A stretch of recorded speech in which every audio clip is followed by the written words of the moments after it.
God called him. Let me tell you, the call of God is not the license to success. You can still fail. There were people in the Bible God did not call, they succeeded. You go and read your Bible. Elisha, there was no prophecy about him. Elisha was a farmer. He was not a prophet. But he subscribed to the law of mentorship until he carried the mantle. And other people like Moses, your Moses, didn't enter the promised land. The call of God is not an automatic ticket for success. Even if you see Jesus, you will still bend to the reality of the principles that make for success. When Jesus appeared to Saul, he said, I'm done. I recommend you back. Go and continue to learn. From there, he would go to the wilderness of Arabia for 18 years. Even Jesus, the Word himself, went to the temple to learn about himself again. He went to learn Jesus the way.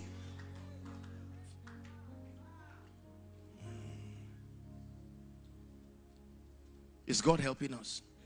So I look at my life and I love the Lord so much. But why is my family like this? Why is the ministry like this? I open a business and no one is coming, and I love God. Remember, as we say, I want to grow so that I will bless the house of God.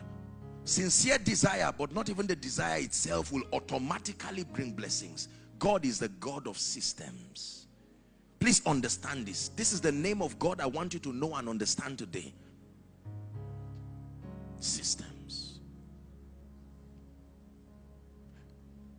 He came to listen to the prayer and the sacrifice of both Cain and Abel. Did you know that God attended to both of them unbiasedly? But at the end of it, one subscribed to a system, a pattern, and it was received. So God came. It looked like he did not come. If you did not hear of the episode of what happened from God's side, you would think God ignored one. But he came to see both. He was not looking for men, he was looking for patterns. When he found his pattern, he honored it immediately. The same way your prosperity is not looking for you, it's looking for obedience to patterns. And if you are the one who has it, it will look like it's coming to you. The systemic nature of life is very powerful. When I learned this, I told myself, regardless of my background, I'm grateful because I can find my way out. Imagine that I had to just depend on the emotions of men. Some of us will never rise.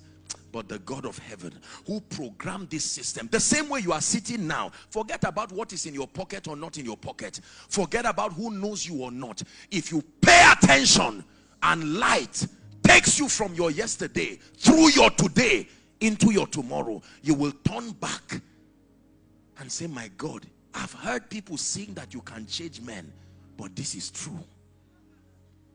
And usually people will say, you are lucky. Oh, you mean that church just changed you? You just came and in 2 months you are changed. No. Growth happens through understanding. Grace and peace is multiplied through knowledge, exact understanding. So I decided to compartmentalize my life into all the dimensions that I know would be required for my excelling and my living an impactful life. And I started to pursue exact knowledge. I don't just want to pursue random spiritual growth, just reading the Bible anyhow. You just open today and say, I feel like reading Exodus. Now you are doing the same thing that a student does by hopping to any faculty at all and says no knowledge is a waste. Imagine that you hop to just anywhere and say, after all, I'm still learning. Yes, you are learning, but your knowledge is not guided and it's not specific. So it cannot make any noticeable impact. Are we together? There is one thing that you can know, please hear me, and never beg for bread again until Jesus comes. There is one thing you can know, and it will look as if there is a charm on men every time they see you. These are possibilities. Let God be true, and let every man, let every culture, let every background, let every situation, let every mountain be a liar.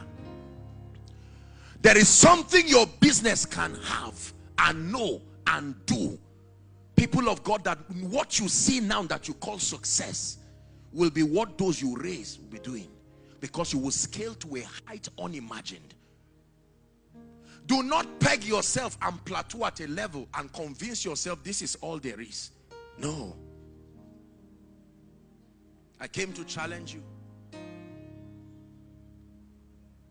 It is the power of light. When you faint, is proof that there is weakness somewhere. And much more than just an impartation, he sends light first. An impartation is useless when your understanding is barren.